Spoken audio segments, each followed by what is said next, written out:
International human right protector group के chairman माननीय श्री कुरैशी जी, उपस्थित इंटरनेशनल ह्यूमन राइट के नेशनल प्रेसिडेंट वह रात दिन संघर्ष कर रहे हैं आपके लिए, हमारे लिए, सबके लिए, मानव के अधिकारों के लिए, श्री शैलेंद्र जी जायसवाल। मैं उनके लिए दो पंक्तियां भी कहना चाहूंगा। ये संघर्ष कर रहे हैं इसलिए नहीं कि उन्हें कोई सिंहासन मिलेगा, ये संघर्ष कर रहे हैं हमारे अधिकारों के लिए।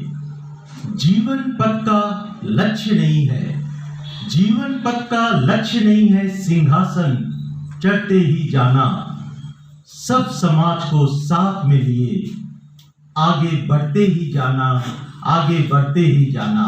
जायसवाल जी इसी कार्य में लगे हुए दिन रात, सपनदा संचालन कर ही रहे हैं। अमित जी ने अपने पिता की तरह ही उसी तरह ही उत्साह है और उमंग उनमें भी देखने को हमें आज मिला है।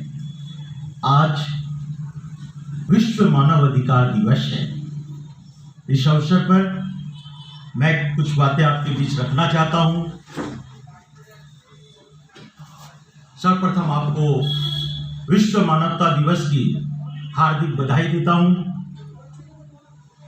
बंधुओं, विश्व में सदियों तक मानव अधिकारों के विषय में कभी सोचा ही नहीं गया। भारतीय मनुष्यों ने धार्मिक चर्चाएं की, अध्यात्म के गुप्त रहस्यों की चर्चाएं की, आत्मा की अमरता की, मोक्ष की, अज्ञात रहस्य के सर्वोच्च शिखर की चेतना की, किंतु मानव अधिकारों की चेतना का किसी ने यहां सोचा तक नहीं। दर्शन शास्त्र पर विश्लेषण हमारे यहां किया गया, किंतु मानव के मूलभूत अधिकार की बात कभी सोची ही नहीं गई। भारत, एशिया, यूरोप व अन्य कई देशों में, जातियों में मनुष्य के दुखों का कारण पूर्व जन्म से जोड़ा गया। अंत मानव अधिकार की बात बेमानी रही। किसी भी देश का इतिहास आप देख लीजिए, वो इतिहास केवल युद्धों का इतिहास है, मानव अधिकार के हनन का इतिहास है। आज विज्ञान ने इतनी उन्नति कर ली है कि संपूर्ण पृथ्वी 7 बार नष्ट की जा सकती है। हाइड्रोजन बम, परमाणु बम, न जाने क्या क्या बम। प्रेम की भाषा हम भूल गए हैं, आत्मीयता की भाषा हम भूल गए हैं। प्रत्येक मनुष्य, आप देखिए, मनुष्य ही मनुष्य का दुश्मन है, पशु पक्षी कोई हमारा दुश्मन नहीं है। आज ये कोरोना क्या है? ये जैवीय हथियार के रूप में यूज किया गया है संपूर्ण विश्व में। क्या कर रहे हैं हम? कहां जा रहे हैं हम? आग लेकर हाथ में पगले जलाता है किसे? आग लेकर हाथ में पगले जलाता है किसे? जब ये धराई नहीं रहेगी, तू कहां रह जाएगा, तू कहां रह जाएगा?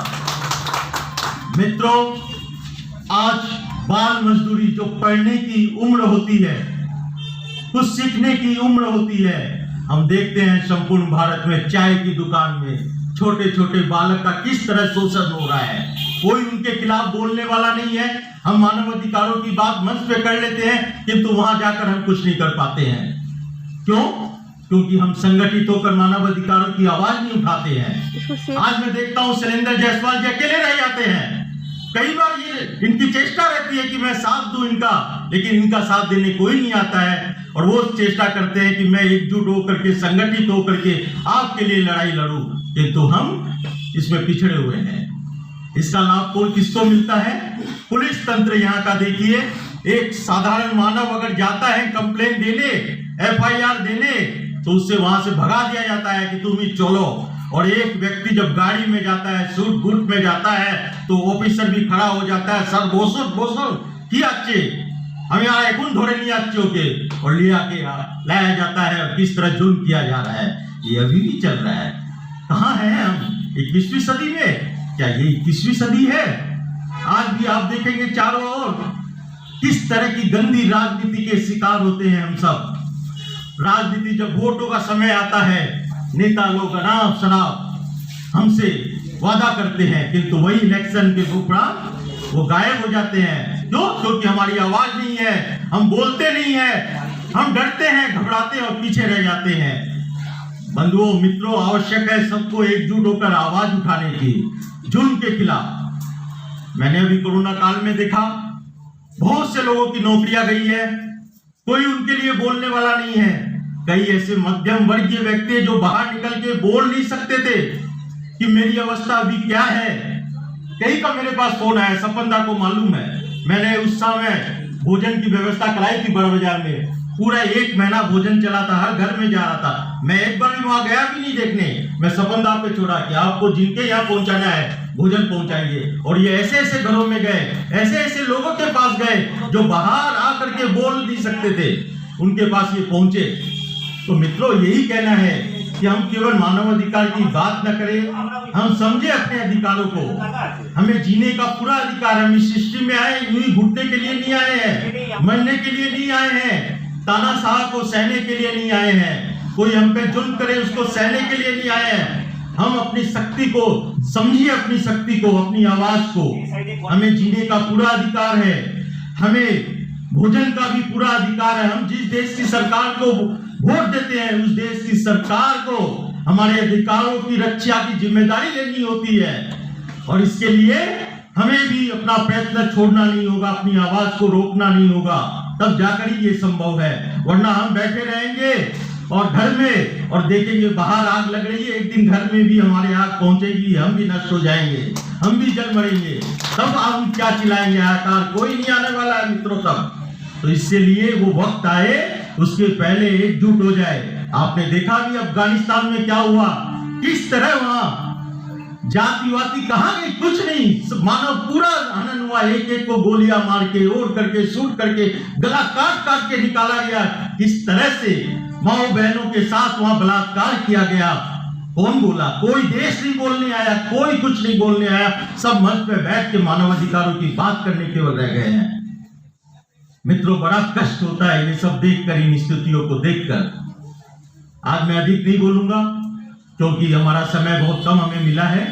एक दिन बैठ के लंबी चर्चा होगी इस विषय पे, और हम सब एक बार ये वादा ले आज के दिन कि हम इस कार्य में आगे लगे रहेंगे। कम से कम महीने में भी अगर आप 4 दिन का समय भी शैलेंद्र जी के साथ लगाएंगे तो ये शक्ति बन जाएगी और विकराल रूप ले लेगी, और आपके अधिकारों का हनन करने की किसी में हिम्मत नहीं होगी। वंदे मातरम, भारत माता की जय। मैं इन्हीं शब्दों के साथ अपना वक्तव्य समाप्त करता हूँ। जय हिंद। प्रकाश जी कुछ सेव कैसे करेंगे? कुछ सेव